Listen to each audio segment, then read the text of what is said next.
नमस्कार, मैं सरदार बलविंदर सिंह। आप देख रहे हैं नीला सलाम न्यूज़। दिल्ली के जंतर मंतर पर इस समय हम मौजूद हैं और आज यहाँ पे ओबीसी समाज की एक पॉलिटिकल पार्टी है, न्याय पार्टी, जो लगातार ओबीसी वर्ग की बात रखती है, आवाज़ रखती है और लगातार कहती है कि उत्तर प्रदेश में हमें हमारा प्रतिनिधित्व मिलना चाहिए। और लगातार इस बात को हमारे साथ एसपी सिंह जी हैं, जो लगातार बड़े स्तर पे उठाते रहे हैं। चलिए सबसे पहले मुलाकात करते हैं एसपी सिंह जी से। सबसे पहले चैनल पर स्वागत है सर। जी नमस्कार सर, आज जो जंतर मंतर पर आप लोग इतनी बड़ी मात्रा में यहाँ पर पहुँचे, भारी मात्रा में, किस डिमांड को लेकर आप पहुँचे यहाँ पर? देखिए, सबसे पहले तो मैं बता दूं कि आज 23 मार्च का दिन है और शहीदी दिवस के रूप में हम मनाते हैं, क्योंकि इस दिन हमारे वीर शहीदों को ब्रिटिश सरकार के द्वारा फांसी दी गई थी और उन्होंने अपने देश की आज़ादी के लिए अपना सर्वस्व बलिदान कर दिया। तो उन्हें सबसे पहले हम नमन करते हैं, श्रद्धांजलि अर्पित करते हैं। और जो उनके मन में इच्छा थी, जो देश को क्या उन्हें मिलना चाहिए, सामाजिक न्याय मिलना चाहिए, आखिरी व्यक्ति को शासन मिलना चाहिए, शासन में भागीदारी मिलना चाहिए, ये सब बातें हम लेकर के आज यहाँ जंतर मंतर पर आ रहे हैं, ताकि यहाँ के माध्यम से देश के समक्ष ये आवाज़ जाए। शहीदी दिवस के अवसर पर ये मांग जाए कि शहीदों ने जिस देश की कल्पना की थी, हम उनके सपनों का भारत बनाने के लिए यहाँ पर संकल्प लेने आए हैं। लगातार आप विश्वकर्मा समाज की मांग को उठाते रहे। आप कहते रहे रोजगार में हमें प्रतिनिधित्व मिलना चाहिए, सियासत में हमें प्रतिनिधित्व मिलना चाहिए। हाल में चुनाव हुए, उत्तर प्रदेश के चुनाव परिणाम आए, लेकिन कहीं दिखाई नहीं दे रहा विश्वकर्मा समाज। देखिए, खाली विश्वकर्मा समाज की बात ही नहीं है, अत्यंत पिछड़ा वर्ग में से भी कई ऐसे वर्ग हैं जिनका कहीं राजनीति में दूर दूर तक लेना देना नहीं है, क्योंकि उनको आज भी अनटचेबल समझा जाता है, उन्हें आज भी राजनीति से वंचित किया जाता है, षड्यंत्र के तहत उन्होंने राजनीति से दूर किया जाता है। तो इसका कारण यह है कि वो राजनीतिक भागीदारी में ना आ पाएँ। कहीं ऐसा ना हो कि वो अपनी मांग आप सामने रखें और जो सामाजिक न्याय की मांग है या हमारे देश के शहीदों का जो सपना है वो कहीं पूरा ना हो जाए। इस बात में बहुत षड्यंत्र किए जा रहे हैं। जी, न्याय पार्टी के और भी पदाधिकारी, उनसे भी हम लोग बात करेंगे। सर, स्वागत है आपका। धन्यवाद साहब। सर, परिणाम इस बार अनुकूल नहीं आए, लेकिन क्या हिम्मत टूटी या और बढ़ी कि समाज को जगाने की ओर देखिए, ये परिणाम तो जनता के हाथ में है, लेकिन हमारा काम है मेहनत करना। हमने पूरे जोर से मेहनत की है और हमें उम्मीद है कि आगे चल के हमारा समाज या हमारे जो पिछड़ा वर्ग है वो हमें सपोर्ट करेगा और हम अवश्य विजयी होंगे। एमसीडी चुनावों के लिए अब तो आप लोग तैयारी कर रहे हैं, कितने लग रहा है कि कितने कैंडिडेट आप उतारेंगे? देखिए, इसके लिए हम तैयारी कर रहे हैं पूरी तरह से, और जो भी है हम अपने ज़्यादा से ज़्यादा कैंडिडेट हम उसको उतारेंगे एमसीडी में और उन्हें विजय बनाने के लिए पूरी तरह अभियान कर। और भी लोग हैं, उनसे भी बात करेंगे। बहुत सारे लोग हैं जो पार्टी से जुड़े हुए हैं और हम चाहते हैं कि हर व्यक्ति की आवाज़ आप तक पहुँचाई जाए। सर, बधाइयों, थोड़ा सा फिर पेट्रोल ऊपर बढ़ने लगा। जी, धन्यवाद बहुत बहुत आपका। तो देखिए, दिख रहा है ना, देखिए, विकास के नाम पे ही लोगों को हमेशा से भड़काया गया है और उन लोगों ने विश्वास करके हम जैसे लोगों ने विश्वास करके हमेशा उन लोगों का साथ दिया है। लेकिन आज हमें लग रहा है कि हमारा देश संविधान के तरीके से नहीं चल पा रहा है, क्योंकि आज़ादी के बाद एक देश में जो संविधान बनाया गया था, उस संविधान के हिसाब से अगर देश चलता तो यहाँ ये मीटिंगें ना हो पाती। इन मीटिंगों का होने का कारण ये है, अब हमारे संविधान के अनुसार हमारा देश चलना चाहिए। उन्हीं के खिलाफत के लिए सब लोग यहाँ इकट्ठे हुए हैं। अब हमारा देश एक संविधान, मूल संविधान के तरीके से चले और विकास करे। चलिए और भी लोगों से बात करें। सर, महंगाई बढ़ती जा रही है, सीएनजी भी बढ़ गई, पेट्रोल भी बढ़ गया, डीजल भी बढ़ गया, सरकार अपनी पीठ थपथपा रही है, लेकिन जनता त्रस्त है। जनता तो त्रस्त है, ये बिल्कुल सही है। हमने कई बार पिछली सरकारों से भी सुना है, कई बार ये भी सुना है अभी महंगाई हो रही है। अब जो पिछली सरकार और अभी जो सरकार है वो महंगाई के मैं पर भी नहीं बोलती है और जनता इससे त्रस्त है। जनता को पता नहीं चल रहा, क्योंकि ये सरकार प्रलोभन दे करके इस पब्लिक को राशन के नाम पर वो प्रलोभन देकर ये जनता को खुश कर रही है। लेकिन हमारी सरकार का, यानी हमारी पार्टी का agenda medical free, education free और रोज़गार। अब इसी के चलते मैं दो शब्द और आगे कहूँगा। अब आप लीजिए, मेडिकल के नाम पे लीजिए, हमारे देश के बच्चे विदेशों में जो है मेडिकल की डिग्री करने जाते हैं, एमबीबीएस करने। क्यों जाते हैं? ऐसा हमारे देश में नहीं हो सकता। हमारी करोड़ों की पॉपुलेशन है, जनसंख्या है, 22,000 से ज़्यादा बच्चे हमारे वहाँ से आए और जो भी जो है अनकम्प्लीट एजुकेशन करके और उनको आना पड़ा। ऐसी त्रासदी हुई वर्ल्ड में, दुनिया जल रही है, लेकिन हम मानते हैं ठीक है सरकार को इस बात का, हम ये भी कहते हैं कि हमारे बच्चे निकले, लेकिन उन बच्चों का भविष्य अभी अधर में है।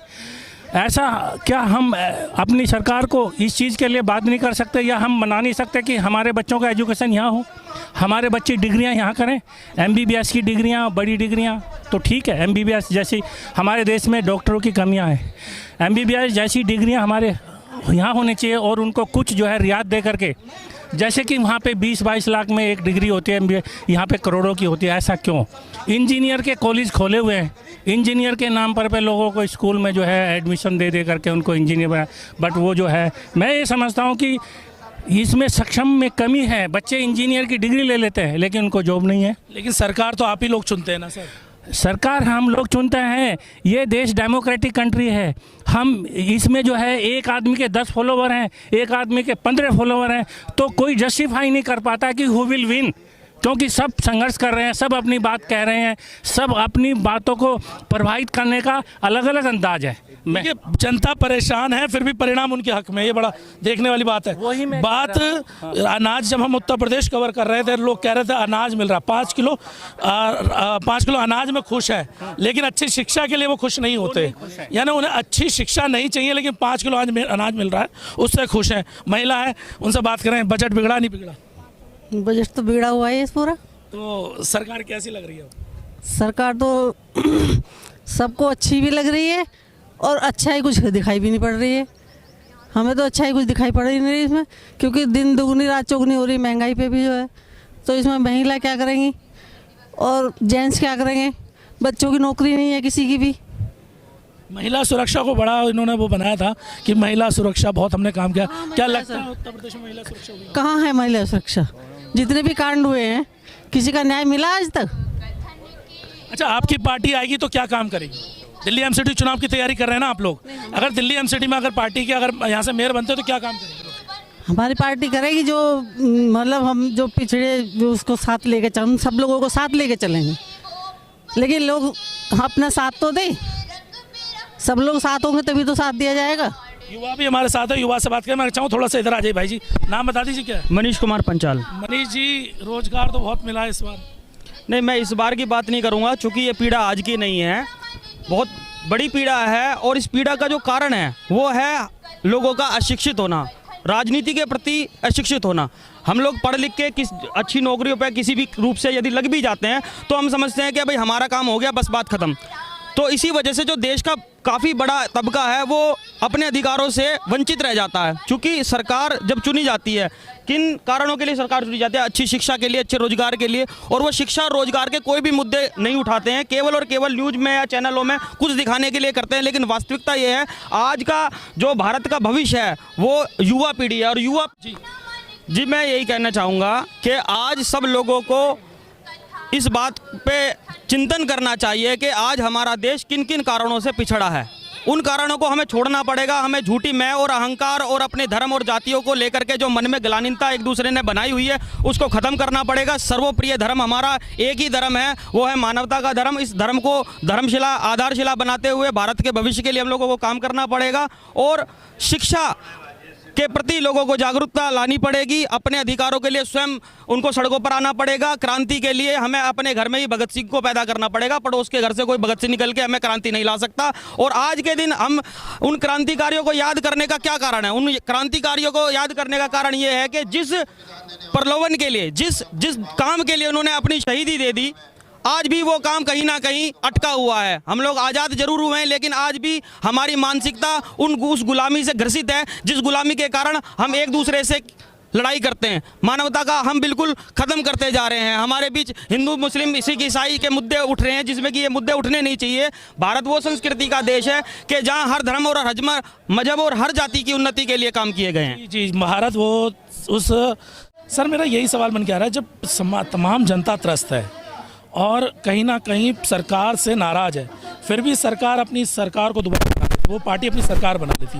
लेकिन जो ज़मीनी स्तर पे समाज के मुद्दे उठा रहे हैं, जो लोग अपने समाज की आवाज़ को बुलंद करने के लिए अपनी बात रख रहे हैं, कह रहे हैं हमें प्रतिनिधित्व चाहिए, उन्हें एक्सेप्ट करने को समाज तैयार नहीं हो रहा। उसके मुख्य कारण क्या है? जी देखिए, जिसे आप जीत कह रहे हैं वो वैसे जीत नहीं है। वो जीत जो है एक आंकड़ा है, और वो आंकड़े जुटा रखे इन्होंने। क्योंकि आप ये देख रहे थे कि जो चुनाव से के दौरान जो माहौल रहा, और जो सत्ताधारी दल जो हम ये कह रहे हैं कि ये इतने उससे जीते हैं, वहाँ जीते, इतने जीते। आपने देखा होगा कि जब चुनाव प्रचार हो रहा था, चुनाव का टाइम था, चुनाव हो रहे थे, तो उस समय सत्ताधारी दल के पक्ष में कहीं भी ऐसा माहौल नहीं था कि इतना बड़ा भारी मैंडेट मिलना जा रहा है। कोई भी लामबंदी ऐसी नहीं थी जनता की कि एक मत होकर के जनता उन्हें वोट देने जा रही है। लेकिन हमने कहा ना कि कहीं ना कहीं कुछ गड़बड़ है, चाहे वो ईवीएम में गड़बड़ हो, चाहे वो टेबुलेशन करने में गड़बड़ हो, चाहे वो रिजल्ट डिक्लेयर करने में गड़बड़ हो, गड़बड़ चाहे जहाँ रही हो। लेकिन कहीं ना कहीं जो एक आशंका है ईवीएम के प्रति, हम नहीं कह रहे पहली बार कि ईवीएम के प्रति हम पहली बार कह रहे हैं, इन लोगों ने भी ईवीएम पर सवाल उठाए हैं। आज जो जीत मेरा सवाल इसलिए क्योंकि मैंने देखा था प्रेरणा सोलंकी को काम करते हुए, कभी मेडिकल कैंप लगा रही हैं, कभी कुछ कर रही हैं, लगातार समाज में कई सालों से लगी पड़ी थी, यानी समाज को जोड़ने में लगातार वहाँ पे दिखा रही थी काम करके कि एक युवा नेता किस तरीके से काम कर सकता है, वो दिखा रही। एजुकेशन के बिहाफ पे वो काम कर रही थी, हर डिपार्टमेंट काम कर रही। लेकिन जब इलेक्शन का नंबर आया, वोटिंग का नंबर आया, तो पब्लिक ने इतना एक्सेप्ट नहीं किया। इस बात को देख कर बड़ा अजीब लगा। देखिए, पब्लिक ने एक्सेप्ट किया, लेकिन दो बातें हुई। एक तो हमने कहा कि हम कह नहीं सकते ईवीएम में क्या गड़बड़ हुई या क्या हुआ, हमें हमारी आशंका है। दूसरी बात यह है कि ये केवल हमारी आशंका नहीं, हम पहले भी सवाल इस बार पर ये भी सवाल उठा चुके हैं। और जो ज़मीन पर हमने काम किया, तो जो ज़मीन पर हमने चुनाव प्रचार किया, लोगों को अपनी बात समझाई, न्याय पार्टी की बात समझाई, चाहे प्रेरणा सोलंकी का चुनाव हो, चाहे हमारे ये प्रदेश अध्यक्ष जी खड़े हैं, चाहे इनका चुनाव हो, इन्होंने बड़े मनोयोग से चुनाव लड़ा और जनता के बीच में जाकर के चुनाव लड़ा। लेकिन जब रिजल्ट आए तो हमारी आशा के अनुरूप नहीं रहे रिजल्ट।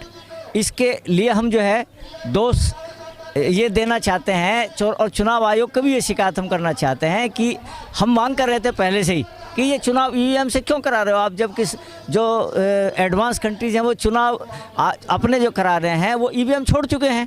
हमारे देश में भी जो बड़े नेता चुनाव ईवीएम से कराने की मांग जो है ठुकरा चुके हैं। इन्होंने भी कहा था कि ईवीएम से चुनाव नहीं होना चाहिए। आज जो सत्तारूढ़ पार्टी है उसके सबसे बड़े नेता आडवाणी जी भी खुद भी इस बात को उठाए, केजरीवाल जी ने भी ये बात उठाई, हम भी वही बात उठा रहे हैं कि भाई कहीं ना कहीं इसमें कुछ ऐसी बात ज़रूर है कि जो चुनाव से जनता संतुष्ट नहीं है, हम भी संतुष्ट नहीं हैं।